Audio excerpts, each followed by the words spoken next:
பிதா குமாரன் பரிசுத்தாவின் பேராலே அவன் கிறிஸ்துவுக்குள் மிகவும் பிரியமானவர்களே, புதிய நாளை காண்பதற்கான கிருபையை ஆண்டவர் நமக்கு பாராட்டியிருக்கிறார்.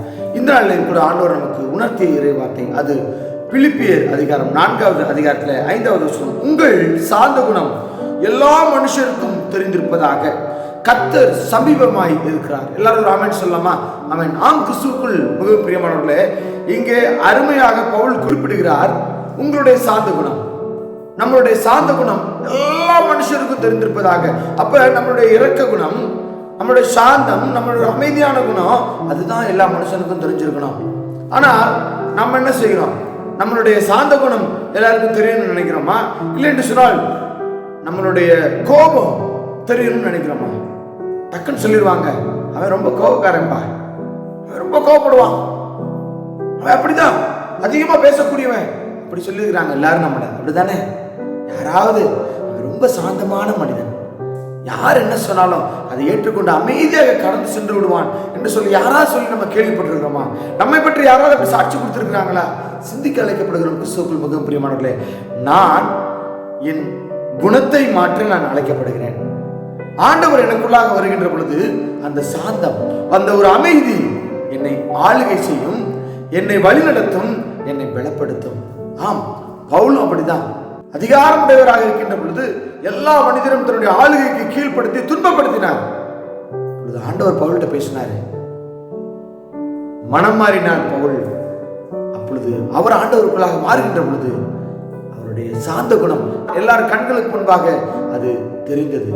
அதே போலத்தான் நம்மளுடைய சாந்த குணமும் எல்லா மனுஷங்களுக்கும் தெரியணும்னு சொல்லுகிறார் பவுல். அப்ப என்னுடைய சாந்த குணம் தெரிய வேண்டும் என்று சொல்லி சொன்னால் ஆண்டவர் எனக்குள்ளாக குடிகொள்ள வேண்டும், ஆண்டவர் எனக்குள்ளாக வாசம் செய்ய வேண்டும். ஆண்டவர் நான் இசைந்திருக்கின்ற பொழுது என்னுடைய சாந்த குணம் அது வெளிப்படும்.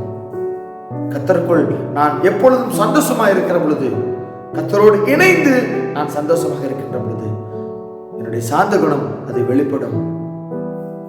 கர்த்தர் மிகவும் சமீபமாக இருக்கிறாருங்க. நம்முடைய சாந்த குணம் எல்லா மனுஷரும் பார்க்கின்ற வண்ணமாக இருக்க வேண்டும் என்று சொல்லி ஆண்டவர் ஆசைப்படுகிறார். அப்படி இருக்கா? நம்ம ஆண்டவர் நோக்கி ஜெபிக்கலாமா? வாங்க ஜெபிக்கலாம். நேசிக்கின்ற அன்பு தகப்பனே, நாட்காக நன்றி செலுத்துகிறோம். ஆமாண்டவரே, எங்களுடைய சாந்த குணம் எல்லா மனுஷருக்கும் தெரிந்திருக்கணும்னு சொல்லி நீங்க ஆசைப்படுறீங்க. ஆனால் எங்களுடைய கோபம், எங்களுடைய பெருமை, எங்களுடைய வைராக்கியம், நான் என்கிற அந்த அகம்பாவம், அதுதான் ஆண்டவர் எல்லா மனுஷருக்கும் தெரியுது. சாந்த குணம் யாருக்குமே தெரியல. நீங்க எங்க உள்ளத்துல வந்துட்டீங்கன்னா அந்த சாந்த குணம் எல்லாருக்கும் தெரியும். ஆண்டவரே, நீங்க எங்க உள்ளத்துல வாங்க. இன்று இந்த சிந்தனையை எங்க உள்ளத்துல நீங்க விதைச்சிருக்கிறீங்க. எங்க உள்ளத்துல வாங்க. எங்களுடைய சாந்த குணம் எல்லா மனுஷருக்கும் தெரிந்திருக்கும்படியாக உம்முடைய சாயலை ஆண்டவரே, எங்க முகம் ஆண்டவரே வெளிப்படுத்த தேவன் எங்களுக்கு உதவி புரியும்படியாக ஜெபிக்கிறோம். சாந்த குணம் உள்ளவர்கள் நாங்கள் என்று சொல்லி எல்லா மனுஷரும் சொல்ல தேவன் கிருபை அளிக்கும்படியாக ஜெபிக்கிறோம். எங்களை மாற்றுங்க, நாங்களும் மாறணும் ஆசைப்படுகிறோம். எங்களை ஒப்புக்கொடுக்கிறோம். நீங்களே பொறுப்படுத்திக் கொள்ளுங்க. துதி மகிமை எல்லாற்றும் ஒருவருக்கே செலுத்துகிறோம். இயேசு கிறிஸ்து மூலமாய் ஜெபம் கேட்கிறோம் நல்ல பிதாவே. ஆமென். God bless you.